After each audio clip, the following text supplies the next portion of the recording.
본인의 실제 피부색을 알고 싶으면 사실 왼손을 높이 들어 보면 본래 본인의 피부색을 알 수 있습니다. 네, 원장님 안녕하세요. 안녕하세요. 원장님, 요즘에 장원영, 윈터, 한소희 이렇게 하얗고 예쁜 연예인들이 정말 많은데 일반인일 때 사진을 보면 지금처럼 하얗지 않고 오히려 까만 경우도 있더라고요. 그래서 저도 괜히 좀 희망을 품게 되는데 연예인들은 왜 점점 하얘지는 걸까요? 혹시 무슨 비결이 있는 걸까요? 세상에 뭔가 뾰족한 수가 있다. 그럼 그건 사기입니다. 꾸준한 노력이 필요하죠. 가장 기본적인 두 기둥은 자외선 차단과 보습입니다. 자외선은 알겠는데 보습이 미백과 무슨 상관일까요? 라고 생각할 수도 있는데 보습은 결국 피부의 기초 체력을 튼튼하게 해주는 겁니다. 기초가 튼튼해야 외부의 자극에도 충분히 잘 버틸 수 있겠죠. 특히 겨울철에는 많이 건조하기 때문에 보습이 매우 중요합니다. 두 번째로 자외선 차단은 기본 중에 기본입니다. 겨울철이라고 해도 소울이에서는 절대 안 됩니다. 원장님, 얼굴이 까매지는 이유가 햇빛을 많이 쬐서 그런 거라고 하던데 사실인가요? 예, 일부는 맞고 일부는 틀립니다. 그런데 왜 백인들은 햇빛을 보면 까매지지 않을까요? 흑인과 백인 중에 멜라닌 세포가 많은 쪽이 어디일까요? 아무래도 흑인 쪽이지 않을까요? 틀렸습니다. 사실 흑인과 백인의 멜라닌 세포의 수는 동일합니다. 단지 멜라닌 세포의 활성도와 멜라닌 함량이 유색인에서 높기 때문입니다. 즉 멜라닌 세포라는 공장의 사이즈는 같은데 각각 공장에서 만들어내는 제품의 수가 서로 많이 차이나는 이유입니다. 우리가 보통 1년을 주기로 자외선이 많은 시기에는 피부톤이 어두워졌다가 자외선량이 적은 시기에는 피부톤이 조금 맑아져 있는 것을 알 수 있습니다. 물론 자외선 차단에 대해서는 계절과 상관없이 신경을 써야 됩니다. 그런데 대부분의 사람들은 왜 까만 것보다 하얀 피부를 더 선호하는 걸까요? 저도 얼굴이 좀 까무잡잡한데 우리가 보통 신체적 매력에 대한 연구는 주로 진화론적 관점이나 사회문화적 관점에서 이루어져 왔습니다. 역사적으로 볼 때도 유럽, 미국 등의 백인 사회가 국제적으로 지배적 우위를 차지하고 이 과정에서 서양인에 대한 선망, 동경 등이 흰 피부를 숭배하게 되었다는 내용도 있습니다. 이외에도 근대 이전의 기록을 살펴보면 하얀 피부에 대한 선호는 그 이전의 기록에도 나와 있습니다. 사회문화적인 이유 이외에 진화론적 관점에서도 하얗고 깨끗한 피부에 대한 배우자를 찾기 위한 진화론적 속성을 가지고 있습니다. 네, 원장님, 그러면 이효리나 제시처럼 얼굴이 까무잡잡한 분들도 하얘질 수 있을까요? 만약 그렇다면 어떤 방법들이 있을까요? 이효리가 문제가 아니라 내가 하얘지고 싶네.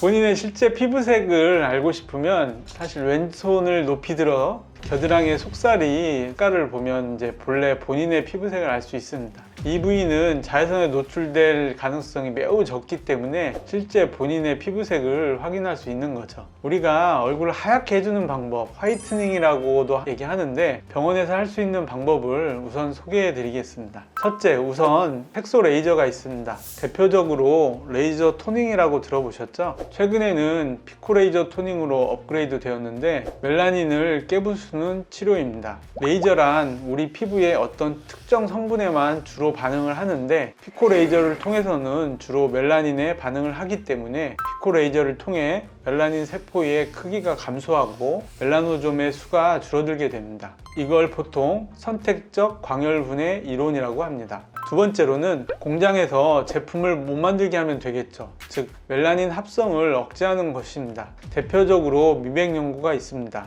상품으로는 멜라닌 크림이라는 게 있는데요. 사람에 따라 민감성 피부 같은 경우 피부가 따갑고 가려울 수 있기 때문에 사용하는 데 주의가 필요합니다. 서서히 적응하게 되면 지속적으로 사용해도 무방합니다. 그리고 병원에서 주사제로 사용하는 글루타치온이라는 제품이 있습니다. 보통 비욘세 주사라고 해서 미국에서 유명해지고 그 다음에 한국에서 굉장히 유행했던 제품이 있습니다. 그 외에 고용량 비타민 등이 있겠습니다. 또 다른 것으로는 도란사민이라는 약이 있습니다. 이 약 같은 경우는 지혈작용이 있기 때문에 심혈관계 질환이나 혈전이 있는 환자는 사용해서는 안 됩니다. 그러면 혹시 시술 말고 우리가 일상생활에서 바르는 화장품 있잖아요. 어떤 제품을 발라야지 미백에 도움이 될까요?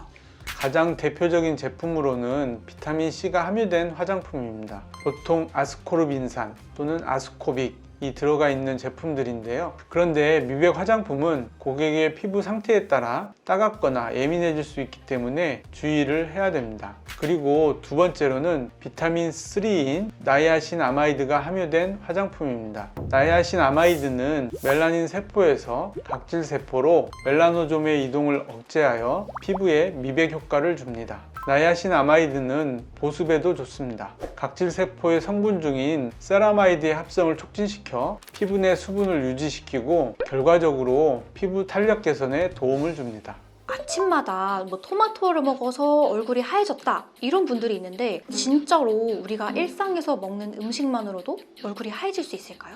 아침마다 토마토를 챙겨 드실 정도면 사실 식사를 규칙적으로 하고 영양분을 고르게 섭취하는 식사 습관을 가지지 않았을까 합니다. 토마토에는 다양한 성분들이 들어있는데 특히 비타민, A, B, C 등의 성분이 미백 효과가 있기 때문에 이런 얘기가 나오지 않았나 생각됩니다. 그럼 어느 정도는 영향이 있다는 말씀이신 거죠? 도움은 되겠죠. 피부에 뭐 바르는 것도 중요하지만 이제 식생활 습관, 그 다음에 수면 습관 이런 것들이 피부에 더 큰 영향을 줄 수 있기 때문에 그런 것들을 잘 하는 게 또 매우 중요합니다. 그럼 마지막으로 얼굴이 하얘지고 싶어하는 우리 구독자분들께 해주실 말씀이 있으신가요? 우선 기본에 충실하자입니다. 처음에도 말씀드렸듯이 자외선 차단과 보습 관리가 가장 중요합니다. 아무리 비싸게 병원에서 시술을 하더라도 가장 기본적인 사항에 관심을 갖지 않으면 모든 비싼 시술들이 무용지물이 될 수 있습니다. 기본에 충실하자 잊지 마시기 바랍니다. 영상이 도움이 되셨다면 주변에 많은 공유 부탁드립니다. 지금까지 쇼닥터 박대정이었습니다. 감사합니다.